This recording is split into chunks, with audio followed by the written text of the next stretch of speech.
తెలంగాణ కోడలు మురుసుపల్లి షర్మిలకు ఆంధ్రప్రదేశ్లో ఏం పని అంటూ షర్మిల మేనమామ రవీంద్రనాథ్ రెడ్డి ప్రశ్నిస్తున్న నేపథ్యంలో షర్మిల గారు తన ప్రచార శైలిని మార్చారు అంటూ కూడా ఒక వార్త ఇప్పుడు సోషల్ మీడియా వేదికగా చక్కర్లు కొడుతున్నటువంటి నేపథ్యంలో ఈ అంశానికి సంబంధించి మనతో మాట్లాడేందుకు ప్రముఖ రాజకీయ విశ్లేషకులు ప్రముఖ సీనియర్ జర్నలిస్ట్ సిఎస్ రావు గారు మనతో ఉన్నారు. సార్తో మాట్లాడదాం. Sir hi sir. Hello. Andhra Pradesh కోడలు మురుసుపల్లి షర్మిలకు ఆంధ్రప్రదేశ్లో ఏం పని అంటూ తన మేనమామ రవీంద్రనాథ్ రెడ్డి షర్మిలను ప్రశ్నిస్తున్నటువంటి నేపథ్యంలో షర్మిల గారు ఆంధ్రప్రదేశ్లో ప్రచార శైలిని మార్చుకున్నారు అంటూ కూడా ఒక వార్త ఇప్పుడు సోషల్ మీడియాలో చక్కర్లు కొడుతూ ఉంది. ఏంటి సార్ దీని మీద మీ విశ్లేషణ ఏంటి? ఇప్పుడు ఒకటి ఏంటంటే రాజకీయాల్లో ఎప్పుడు కూడా అంది వచ్చినటువంటి అస్త్రాన్ని ఇమీడియట్గా అందిపుచ్చుకొని ఎదుటి వాళ్ళ మీద సంధించడం అనేది ఒక ఆర్ట్. అలాంటి ఆర్ట్ని బాగా అందిపుచ్చుకున్నటువంటి రాజకీయవేత్త ఎవరైనా ఉన్నారంటే షర్మిల. తెలంగాణలో ఏ విధంగా ప్రచారం చేసాం మనం చూసాం. ఇప్పుడు ఆంధ్రప్రదేశ్లో ప్రచారం చేస్తున్న ఆంధ్రప్రదేశ్ కాంగ్రెస్ పార్టీ అధ్యక్షురాలుగా ఆవిడ ఉన్నారు.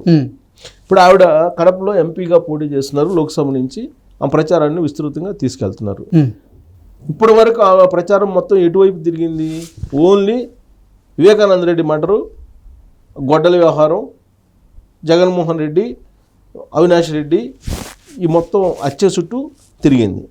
వీటి గురించే ప్రచారం చేశారు కదా. హత్య చేసినటువంటి వాళ్ళని, హత్య చేయించినటువంటి వాళ్ళని దూరంగా పెట్టినటువంటి జగన్మోహన్ రెడ్డికి ఓటు వెయ్యొద్దు, ఆయనంత దుర్మార్గుడు ఇంకోళ్ళు ఉండరు. ఈ ప్రచారం చాలా విస్తృతంగా జరుగుతున్నటువంటి క్రమంలో గంగిరెడ్డే చంపేశాడు వివేకానంద రెడ్డి అని చెప్పి రవీంద్రనాథ్ రెడ్డి తన ప్రచారంలో మాట్లాడాడు. కమలాపురం అసెంబ్లీ ప్రచారంలో, అసెంబ్లీ ఎన్నికల ప్రచారంలో. ఆ సమయంలో అవినాష్ రెడ్డి ఉన్నారు. అవినాష్ రెడ్డి ఫోన్ చేసి వాళ్ళ బామ్మర్ది ఫోన్ చేస్తే వచ్చాడు. వచ్చేటప్పటికి ఆడేదో తుడుస్తున్నారు ఎర్రగంగిరెడ్డి.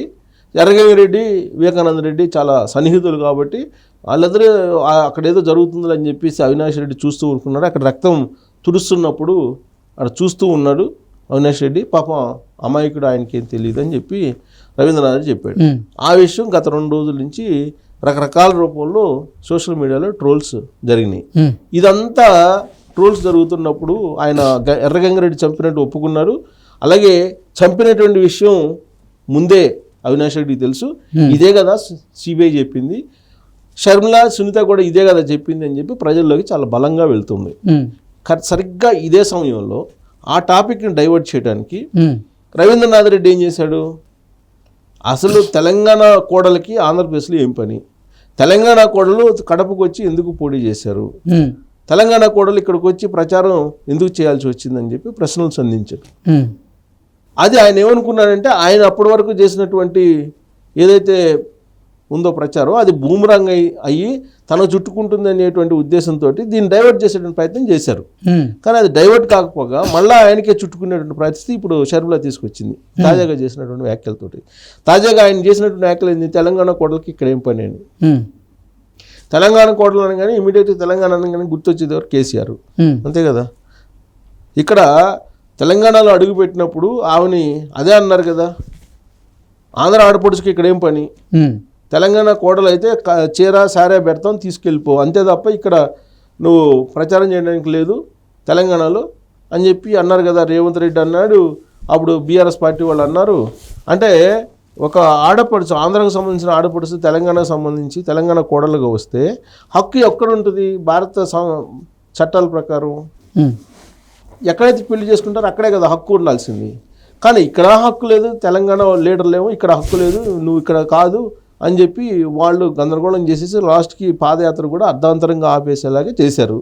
3000 కిలోమీటర్ల పైగా పాదయాత్ర చేసి తెలంగాణ సమాజంతో నేను ఉంటాను, ఆ చావైనా లాభమైనా నష్టమైనా కన్నీళ్ళైనా ఆమె భాషలో అని చెప్పేసి నేను ఇక్కడే ఉంటాను, నేను ఇక్కడే నాది, నా మెటీరియలే నాది అని చెప్పి చెప్పారు ఆవిడ. చెప్పినటువంటి క్రమంలో ఇక్కడ రాజకీయ పరిస్థితులు మారిపోయాయి. కాంగ్రెస్ పార్టీ అధికారంలోకి వచ్చింది, రేవంత్ రెడ్డి అధికారంలోకి వచ్చారు. దాంతో ఆవిడ తట్టాపుట్టా సర్దుకొని ఆ పార్టీని కాంగ్రెస్ పార్టీలో విలీనం చేసి వైఎస్ఆర్ తెలంగాణ పార్టీని కాంగ్రెస్ పార్టీలో విలీనం చేసి తట్టాపుట్టా సర్దుకొని ఏపీకి వెళ్ళిపోయింది. సేమ్ తెలంగాణలో ఎలాంటి పరిస్థితిని ఎదుర్కొన్నారో ఆంధ్రప్రదేశ్లో కూడా అలాంటి పరిస్థితిని ఎదుర్కొంటున్నారా అనేటువంటి ఒక అభిప్రాయం ఇప్పుడు రవీంద్రనాథ్ రెడ్డి చేసినటువంటి కామెంట్ని బట్టి వస్తుంది. ఇప్పుడు వాళ్ళు ఏమంటున్నారు? నీకు పెళ్లి చేసి పంపించేసాం కదా, ఇక్కడేం పని నీకు? ఉమ్, తెలంగాణ కోడలకి ఆంధ్రప్రదేశ్లో ఏం పని అని చెప్పి ఇప్పుడు ప్రశ్నిస్తున్నారు వైఎస్ఆర్ కాంగ్రెస్ పార్టీ వాళ్ళు. ఉమ్, ప్రశ్నిస్తున్న క్రమంలో షర్మిల ఏం చేస్తున్నారు, చాలా చాకచక్యంగా, అవును నేను తెలంగాణ కోడల్నే, ఆంధ్ర ఆడపడుచుగా నేను అక్కడికి ఎంటర్ అయ్యాను, తెలంగాణ కోడలు, అక్కడ తెలంగాణలో కేసీఆర్ని ఖతం చేశాను, ఉమ్, ఇప్పుడు కేసీఆర్ ఫ్రెండ్, కేసీఆర్ శిష్యుడు, కేసీఆర్కి అన్ని రకాలుగా సహాయ సహకారాలు అందించి ఇద్దరు కిట్పుగా చేసుకున్నట్టు జగన్మోహన్ రెడ్డిని కూడా గద్దెదించడానికి వచ్చాను ఇక్కడికి. నేను అక్కడికి తెలంగాణలో వెళ్ళి కేసీఆర్ని కూల్చేశాను, కేసీఆర్ ప్రభుత్వాన్ని. ఇక్కడ కూడా నేను తెలంగాణ కోడలుగానే వచ్చా, నా పని అక్కడ అయిపోయింది, ఇక్కడ కూడా ముగిస్తా, ఇక్కడ కూడా జగన్మోహన్ రెడ్డి చాప్టర్ని క్లోజ్ చేస్తాను, జగన్మోహన్ రెడ్డిని గద్దె దింపడానికి వచ్చానని చెప్పి కౌంటర్ అటాక్ మొదలుపెట్టింది రవీంద్రనాథ్ రెడ్డికి. రవీంద్రనాథ్ రెడ్డి ఎవరు? సొంత మేనమామ. సో సొంత మేనమామ ఏదో అంటారు, సామెత కూడా ఉంది, మేనమామకు తెలీదా నీ పుట్టిన ఏదో సామెత ఉంది. అలాగూ రవీంద్రనాథ్ రెడ్డి మీదనే ఇప్పుడు మేనకోడలు రివర్స్ అయినటువంటి పరిస్థితి. అసలు ఆ మాట అనొచ్చా అనకూడదా అన్నది. ఇప్పుడు యాక్చువల్గా వైఎస్ఆర్ కాంగ్రెస్ పార్టీ వాళ్ళు ఇప్పుడు నిన్న సునీత అలాగే షర్మిల ఇద్దరు కన్నీళ్ళు పెట్టుకున్నారు. ఆయన ఏమంటాడు జగన్మోహన్ రెడ్డి, నా చెల్లెళ్ళు కన్నీళ్ళు పెట్టుకుంటే అది అరిష్టము రాష్ట్రానికి, చెల్లెళ్ళు నా చెల్లెళ్ళు కన్నీళ్ళు పెట్టుకోకుండా నేను పరిపాలన సక్రమంగా చేస్తున్నాను, నా చెల్లెళ్ళు అంటూ ఆంధ్రప్రదేశ్లో ఉన్నటువంటి మహిళలను ఉద్దేశించి నా అక్కలు నా చెల్లెళ్ళు అంటూ ఆయన మాట్లాడుతుంటారు. నా తాత నా అవ్వ తాతలు అని మాట్లాడుతుంటారు. ఆయన చెల్లెళ్ళలో మరి సునీతారెడ్డి షర్మిల లేరా? భారతీయులందరూ నా సహోదరులు అనేది అంటుంటారు. చిన్నప్పుడు సామెత చదువుతున్నారు, భారతీయులందరూ నా సహోదరులు, భారతదేశం నా మాతృభూమి, భారతీయులందరూ నా సహోదరులు అనేది ఒక్కళ్ళు తప్ప అని అంటుంటారు. అలాగే జగన్మోహన్ రెడ్డి ఏమో ఆంధ్రప్రదేశ్లో అందరూ నా అక్కా చెల్లెలు అంటుంటారు. అక్కా చెల్లెల్లో వీళ్ళిద్దరు కూడా ఉంటారు కదా. మరి ఆయన చెప్పిన ప్రకారం ఆయన మాటల్లోనే అక్కా చెల్లెళ్ళు కన్నీళ్ళు పెట్టుకుంటే బాధపడితే అరిష్టం రాష్ట్రానికి అని చెప్పాడు ఆయన. మరి ఇప్పుడు సొంత చెల్లెళ్ళు కన్నీళ్ళు పెట్టుకుంటున్నారు నడి రోడ్ల మీదకి వచ్చి, మరి అది అరిష్టం కదా ఆయనకి? అరిష్టమే కదా. ఆయన చెప్పిన మాట ప్రకారం ఆయన ఏదైతే చెప్పాడో అది అరిష్టమే కదా. అవును. ఆయన ఎందుకు కన్నీళ్ళు పెట్టుకున్నారు, ఏ సందర్భంలో పెట్టుకున్నారు అని అంటే, జగన్మోహన్ రెడ్డి టీం చేసినటువంటి పనులను గుర్తు చేసుకొని వాళ్ళిద్దరు కన్నీళ్ళు పెట్టారు. ఓకే. అక్రమ సంబంధాలు అంటగట్టారు. లాస్ట్కి రాజశేఖర్ రెడ్డికి నేను పుట్టలేదు అనేటువంటి ఒక ప్రోపగండా కూడా సోషల్ మీడియాలో జగన్మోహన్ రెడ్డి అండ్ టీం చేశారు. ఇంతకన్నా దారుణం ఉంటుందా అని చెప్పి కన్నీళ్ళు పెట్టుకున్నారు. ఎన్ని అక్రమ సంబంధాలను అంటగట్టారు ఎవరికి? Sharmila social media, YSR Congress party social media అంటగట్టారు కదా. ఆమె పుట్టుకునే అనుమానించేలాగా సోషల్ మీడియాలో పెట్టారు కదా. అవన్నీ తలుచుకుంటే ఆమె కన్నీరు పెట్టారు. సునీతారెడ్డి సేమ్. సునీతారెడ్డి ఏంటి? సునీతారెడ్డి తన తండ్రిని చంపేసినటువంటి హంతకుల్ని శిక్షించాలి అని చెప్పి ఆమె చేసినటువంటి విజ్ఞప్తి అది తప్పుగా కనిపించింది జగన్మోహన్ రెడ్డి అనే టీంకి. ఆమె మీద కూడా ట్రోల్స్ చేశారు కదా. ఆమె వ్యక్తిత్వ హననం చేశారు కదా. ఆమెని వ్యక్తిత్వ హననం చేయడంతో పాటు ఆమె మీదకి ఆ మర్డర్ కేసుని తిప్పేటువంటి ప్రయత్నం చేస్తున్నారు కదా. సో ఈ క్రమంలో వాళ్ళిద్దరూ కూడా కన్నీళ్ళు పెట్టుకున్నారు. కన్నీళ్ళు పెట్టుకొని వాళ్ళు ప్రచారం అయితే చేస్తున్నారు, జగన్మోహన్ రెడ్డిని ఎలాగైనా దించాలి అని చెప్పి. మురుసుపల్లి షర్మిల అయింది రేపు అఫిడవిట్లో లేదా రేపు నామినేషన్లో వైఎస్ షర్మిల అని ఉంటుందా, మురుసుపల్లి షర్మిల అని ఉంటుందా? అప్పుడు ఏం చెప్తారు వీళ్ళు అంటే, వీళ్ళకి ప్రాథమికంగా హిందూ సాంప్రదాయం పట్ల కానీ లేదా వారసత్వం గురించి కానీ అవగాహన లేదని చెప్పి అనుకోవాలి వాళ్ళకి. ఏంటి ప్రస్తుతం ఉన్నటువంటిది మనది పితృస్వామ్య దేశం. ఈ పితృస్వామ్య దేశంలో హిందూ సాంప్రదాయం ప్రకారం పెళ్ళి ఎక్కడ చేసుకుంటే అక్కడ వాళ్ళు వారసత్వం ఉంటుంది, అంతే కదా. అవును. పితృస్వామ్య దేశం ప్రకారం. మరి అట్లాంటప్పుడు తెలంగాణలో ఆవిడని యాక్సెప్ట్ చేయలేదు కదా తెలంగాణ సమాజం.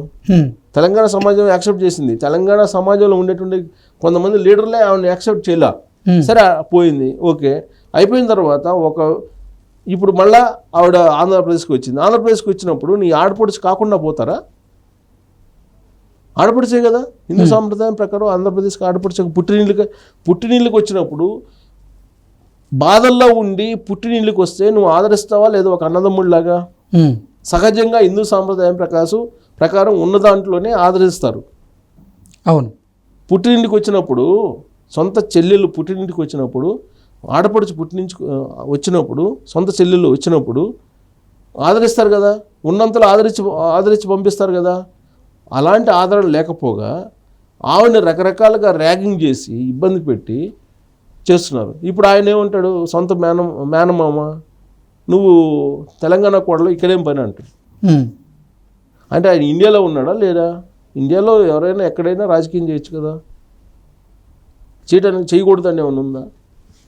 మరి ఎందుకు అన్నట్టు రవీంద్రనాథ్ రెడ్డి అంటే షర్మిలని అసలు ఇంట్లో నుంచి అసలు వైఎస్ ఫ్యామిలీతో సంబంధం లేదన్నట్టు ఒక క్రియేషన్ చేసే ప్రయత్నం జరుగుతుంది. అంటే పితృస్వామి దేశం అన్నా, హిందూ సాంప్రదాయం అన్నా, లేదంటే ఆడపడుచులన్నా, లేదంటే సొంత చెల్లెళ్ళైనా, ఈ రక్త సంబంధం అయినా ఏమీ సంబంధం లేదు. మనకు కావాల్సింది రాజకీయం. మనం మళ్ళీ ఇంకోసారి అధికారంలో రావాలి. దానికి గొడ్డలనైనా, రంపాన్నైనా, కత్తులైనా, కటార్లైనా, తుపాకులైనా ఏదైనా వాడచ్చు. ఈ రాజకీయం ఆంధ్రప్రదేశ్లో నడుస్తుందని చెప్పి షర్మిల చెప్తున్నారు, నేను కాదు. ఓకే. సో షర్మిల ప్రచార శైలిని మార్చేశారు. ఇప్పుడు రవీంద్రనాథ్ రెడ్డి వాళ్ళ మీదకి మళ్ళీంది ఇప్పుడు. సో అది ఇప్పుడు దాకా వివేకానంద రెడ్డి గొడ్డల చుట్టూ తిరిగింది కాస్త ఇప్పుడు బంధుత్వాలు, బాంధవ్యాలు వీటి చుట్టూ తిరుగుతుంది. అది ఎంతవరకు వర్కౌట్ అవుతుందని మనం చూడాలి.